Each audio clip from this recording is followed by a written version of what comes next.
ब्रह्मचर्य का नाश वीर का नाश जीवन का नाश है। ब्रह्मचर्य अगर सही है, आपने किसी तरह इधर उधर तो ये प्रश्न ही नहीं रहेगा। जिधर दृष्टि डालोगे उधर जय होती चली जाएगी।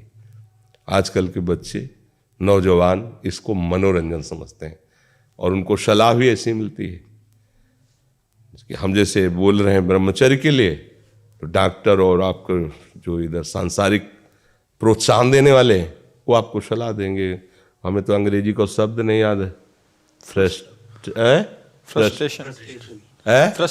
हाँ, यही जो स्टेशन कह रहे हैं गाड़ी स्टेशन से अलग कर दो तो बोले तुम बहुत शांत हो जाओगे और फिर अपने काम में देखो कैसा उपदेश दिया जा रहा है कि वो। तो ये जो कमियां है ना, ये कोई भूत नहीं है जैसे लोग कहते हैं ना, पता नहीं कौन, ऐसा कुछ नहीं, गंदी आदतें हैं, इन पर संयम लाओ। आप समझ रहे, स्वीकार करते हो हमारी बात कि इसमें आपको संशय है? हाँ, तो आप देखो, हम आज ही सत्संग में बोल रहे थे, हमारे रक्त का स्वभाव है ऐसे, जैसे कट जाए ना तो उसका स्वभाव थोड़ी देर में गाढ़ा होने की कोशिश करेगा।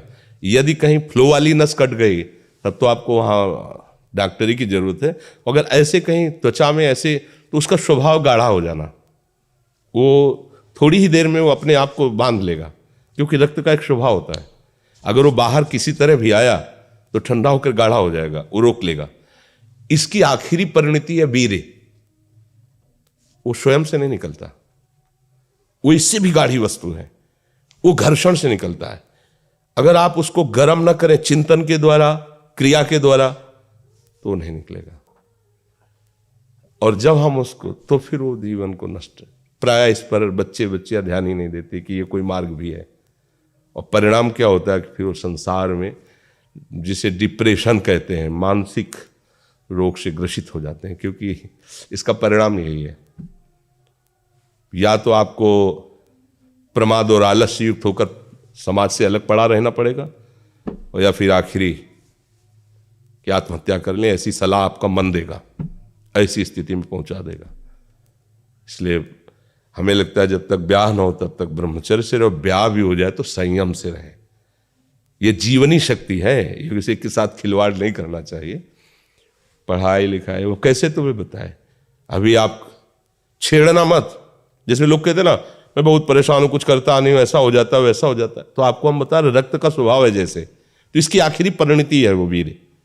उसका स्वभाव नहीं है बहना, उसका स्वभाव ऐसा है, उसको जब तक ताप नहीं लगेगा तब तक वो बाहर नहीं हो सकता। आपने गलत अभ्यास किया, माना 2-4 महीने 5 महीने वो अपने अभ्यासवश पतित होगा, लेकिन आप छोड़िए, उसका चिंतन छोड़िए, उसकी क्रिया छोड़िए, अपने आप वैसे हो जाएगा। जैसे रक्त है, आप 1 महीने में देना शुरू करो, जो देने का नियत कितना, 100-200 ग्राम 500 ग्राम जो भी दिए, 300 जो भी आप दीजिए, हर महीने तैयार हो जाएगा। और आप ना दीजिए तो आपके शरीर को अभ्यास हो जाएगा, आप दीजिए तो शरीर को अभ्यास हो जाएगा। वो शरीर, अगर आप रोज 300 तो फिर क्या होगा, आप मर जाओगे। समझ रहे हो ना? ऐसे शरीर की क्षमता, जैसे डॉक्टर जन के देखते हैं तुम्हारी क्षमता नहीं खून देने की, चलिए, क्योंकि अगर निकाल लोगे क्षमता नहीं तो उसकी हानि हो जाएगी। हाँ, तुम्हारी क्षमता है, तुम्हारे अंग ठीक है, तुम स्वस्थ हो, महीने में ऐसा या जो समय अवधि सोचो, रक्त की आखिरी परिणति वो है वीर्य। और आप क्या कर रहे हैं, रोज कई बार, आपका परिणाम क्या होगा? अगर रोज वो खून निकाला जाए तो आदमी की हालत क्या हो जाएगी? खून की आखिरी परिणति है, अन्न रस जो हमने पाया उसकी परिणति धीरे धीरे परिवर्तित होते हुए मांस, मज्जा, रक्त, इनके वो आखिरी सप्तम धातु है वीर्य। और उसके साथ ऐसा खिलवाड़, कैसा जीवन होगा आपका? तो इस पर कोई विचार ही नहीं करता, समझता है ये तो केवल बाबा जियों का विषय। नहीं, आप मनुष्य शरीरधारी हो, आपको भी संयम से चलना है। और जब तक ब्याह हो तब तक तो संयम से ही चलना चाहिए। बच्चियों को तो गृहस्थी में अच्छे गृहस्थ बनेंगे जाकर, फिर उनकी हानि नहीं हो पाएगी उतनी। अब पहले से ही तो फिर अब वो पढ़ाई में मन कैसे लगे जब आपके पास पढ़ाई वाली सामग्री ही नहीं रह गई है। पहले क्या होता था, जैसे गुरुकुल में स्मृति आपकी कमजोर हो रही है तो मेधा शक्ति बलवान करने के लिए ब्राह्मी उसको पिलाई जाती थी, ब्राह्मी है, ये चीजें क्यों? क्योंकि उनमें इतनी शीतलता, उनमें पौष्टिकता है कि वो वीर का वर्धन करके वीर को रोकेंगी, खास बात उसमें होती थी। अब हम इस बात को ना समझ करके फ्रेंड बनाते हैं और वो विनाश का खेल खेलते हैं जो हमारी सारी सांसारिक और पारमार्थिक दोनों उन्नति का नाश कर देता है। अब उस प्रश्न का क्या होता है? अब उसके लिए क्या सलाह? आप सही ढंग से रहो, अच्छा खाओ पियो, थोड़ा व्यायाम करो, सबके प्रति पवित्र भाव, अभी आप आनंद में आने लगोगे। और जैसी आदतें आजकल हो रही, आनंद वाली तो है नहीं, ये तो पतन वाली ही है। 4 दोस्त मिलते हैं, मदिरा पान करते हैं, गांजा और तो और क्या ड्रग्स। आप बताओ क्या होगा? आप इतना विष डाल रहे हो अपने अंदर, इसलिए विषैली चीजें डाल रहे हो, ऐसी गंदी आदतें डाल, आपका जीवन क्या होगा?